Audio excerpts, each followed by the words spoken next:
You're probably going to hear cars going past outside. I mean, the windows are wide open. It is still muggy as hell here, but NASCAR news.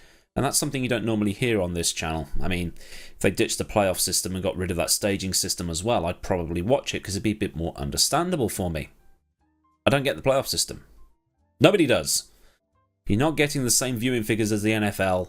Stop. But the reason NASCAR has managed to get itself some airtime, at least in the news reaction section of this channel, is because they're doing something new. They're going to be hosting a street race in a place called Chicago, which is going to be the first of its kind for the sport and for motorsport as a whole. Now, I know some of you are going to be confused by that last paragraph because street races happen all the time. Monaco, Melbourne, Macau, St. Petersburg, Long Beach, and so on, used in categories from domestic level touring cars all the way up to Formula 1. So what makes this one in Chicago so different and unique? Because it was a fictional track to start with, and now it's going to be used for real racing. Also, these other street circuits exist before I get told I forgot one. Now, if you've followed this channel for a while, maybe even from when I started uploading content on the regular back in, 2018 or something, you'll have seen plenty of sim racing content here. From reviewing mods and content for things like Assetto Corsa and rFactor 2 to doing online league racing in Assetto Corsa Competizione and doing the Bathurst 12-hour in iRacing last February or whenever the hell it was. So to see something get released in a game first and then be transferred over to the real world for racing, and that's cool. That's different. I also called iRacing a game. Well, that's me dead. The idea for this came about in 2021 when NASCAR decided it wanted to expand its reach without resorting to building permanent racetracks, which can be a massive gamble, especially now because of the whole global financial situation resulting from that virus that we didn't know was deadly or not deadly or whatever, and also the fact that this particular part of the United States is usually IndyCar country. And this resulted in a race at the LA Coliseum in the February of 2021, while at the same time, NASCAR held talks with Chicago Mayor Lori Lightfoot about a street race in the city. This due to being Chicagoland Speedway losing its slot on the calendar because of the aforementioned global situation. And a race similar to the Busch Classic in LA had already been held in Chicago back in 1956, when NASCAR raced at Soldier Field, home of the Chicago Bears NFL team. So to see if it was a viable idea, iRacing went and laser scanned the proposed layout, which starts on South Columbus, turns left onto East Balbo, and then right onto Lakeshore Drive. It goes through a kink on Lakeshore to turn onto Roosevelt Road at a second kink, and then back onto Columbus where it turns left at the same junction that Turn 1 is situated at, or as you Americans would call it, an intersection. The cars then head south on Balbo before a right turn takes them onto this crescent-shaped section at Congress Plaza before heading up East Jackson Drive to get back to Columbus at Turn 12. A nice, simple layout. It's Singapore light. In total, it's about 2.2 miles long and is actually quite close to Soldier Field where that 1956 race was held. But it's not just NASCAR that'll be running there, IMSA will be as well. And IMSA is no stranger to street circuits. IMSA races at Long Beach in California and Detroit's Belle Isle. It also goes to Sebring, which is, bumpy as anything.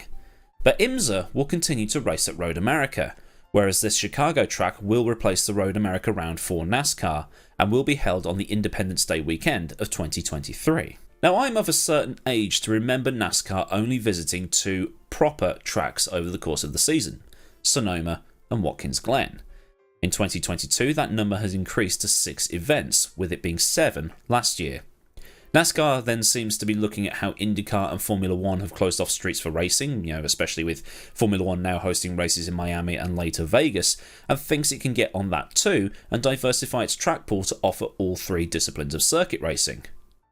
Like IndyCar does. Which has got a few people annoyed, closing off a downtown section of one of the largest cities in the United States on possibly the biggest weekend this side of Christmas, in addition to the fact that a beloved track in Elkhart Lake, Wisconsin has been booted from the calendar to be replaced by this circuit that not many people wanted. And then there's all the comments of, tyres are going to get stolen and people are going to get shot. Meanwhile, Formula E is going to be racing in the East End of London next weekend, so they'll be lucky if they've got any cars left by the end of that as well. So, NASCAR is coming to Chicago, but it's the way they've trialled the racing beforehand that's got me interested more than the actual street circuit. It also has to be said that NASCAR won't be the first stock cars to race on streets, as there has been stock car racing on the streets of Spokane, or however that's pronounced, and Tacoma in Washington state before. But NASCAR turned to iRacing for help here. Now, I've talked about what iRacing has been able to offer before in an opinion piece about fictional racing cars and how it's got people wound up over realism, despite the fact that in the week I released that video, the V8 Supercar series in iRacing was racing at Long Beach. Famous, of course, for being just outside of Darwin. Now, iRacing has produced, in collaboration with Dallara, the IR01, which is the best bits of kart mixed with the best bits of Formula 1, and designed using real-world data and aero principles. TLDR is, it could work as a real racing car. In rFactor 2, meanwhile, they've got the Formula Pro, a mashup of a modern 2022 ground effect Formula 1 car with a screaming V10 engine, and is actually one of my favourite cars in sim racing, again offering the best of old and new. But to design a fictional track and then use it in real life, well, that's a new thing altogether. And they actually trialled this in a sort of invitational event in iRacing last year. James Davison won the race. But could it be used to design tracks in the future? I doubt it, because this only really works when developing street circuits, because you can't really scan tarmac that doesn't exist, because you need to know if any of the bumps need smoothing out or anything needs resurfacing and stuff like that. But maybe when series such as NASCAR, IndyCar, and maybe even Formula 1 as well decide to hold another street race in an unknown part of the world, maybe they could take the scanning car to a city, drive the route they want to use as the circuit layout, and see if it will actually work before committing. I mean, I can't see it happening every single time, but who knows? It's new, it's different, and that's why I'm interested. But what do you think?